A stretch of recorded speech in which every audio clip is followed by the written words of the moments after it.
Voyage, voyage.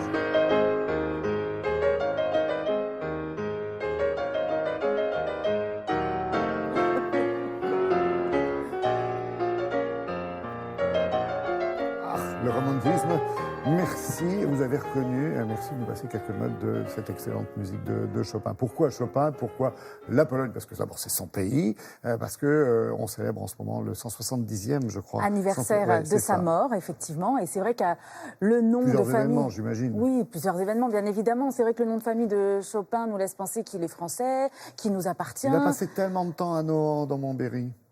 C'est vrai, Bah oui. c'est vrai, mais il a aussi voyagé du côté de Vienne, à Berlin. C'est un voyageur.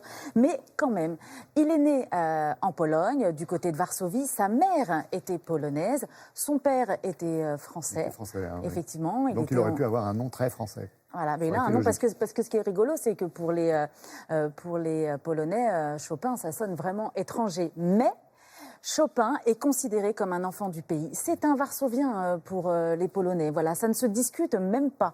Même si son corps est enterré au Père-Lachaise à Paris, son cœur, lui, a été rapatrié, on le dit dans le reportage, en Pologne. Donc c'était vraiment... Enfin, je trouve d'ailleurs que c'est assez fort d'avoir son cœur en Pologne, parce que c'est vraiment comme ça qu'il ressentait les choses. Alors, il est mort très jeune, à l'âge de 39 ans, mais il a passé quand même la moitié de sa vie en Pologne. C'est là-bas qu'il a appris la musique, bien évidemment. C'est là-bas qu'il a donné son premier concert à l'âge de 8 ans, qu'il était en école de musique. Et moi, je me suis dit, tiens, pour commémorer le 170e anniversaire de la mort de Chopin, eh bien, si nous partons sur ces traces. Parce qu'effectivement, on ne peut pas se rendre à Varsovie sans penser à Chopin. Donc, je vous propose un petit parcours du côté de Varsovie. Regardez.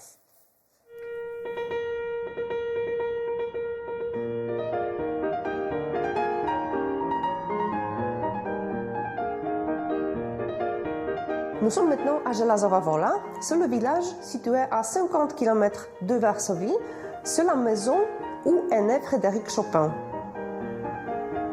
Le père de Frédéric Chopin était de l'origine française et il était le professeur de langue française chez la famille riche à laquelle appartenait cette résidence. Sa mère s'occupait des filles de cette famille et la couple est tombé amoureux et ils se sont mariés. À l'issue de ce mariage, Frédéric Chopin est né.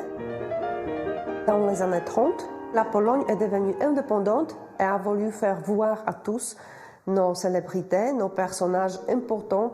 Cette maison a été un peu modernisée et préparée pour le faire voir aux touristes. La forme extérieure est très polonaise. C'est très particulier. Dans l'entrée, il y a la colonnade, il y a le toit en triangle. Nous sommes dans la campagne polonaise noble. À Varsovie, il y a un musée dédié juste à Frédéric Chopin. Petit, la musique n'était pas une évidence, bien qu'il savait déjà jouer. Pendant sa jeunesse, il était aussi comédien et il dessinait aussi des caricatures de ses professeurs. Pendant toute sa vie, il est resté très fidèle de la Pologne. À cette époque-là, notre pays n'était pas libre et il fallait récupérer l'indépendance. Bien que la musique de Chopin semble innocente, c'est la symbolique de la lutte qui devait nous inciter à combattre les Russes, combattre les occupants.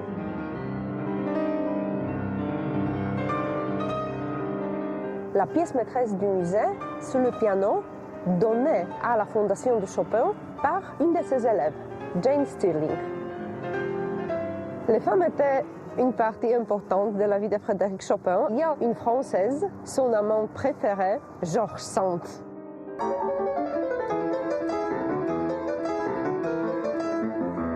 Il est mort à Paris, mais après sa mort, son cœur a été porté à Varsovie. C'était son dernier vœu. Regarde Myriam, c'est un des symboles de la ville de Varsovie.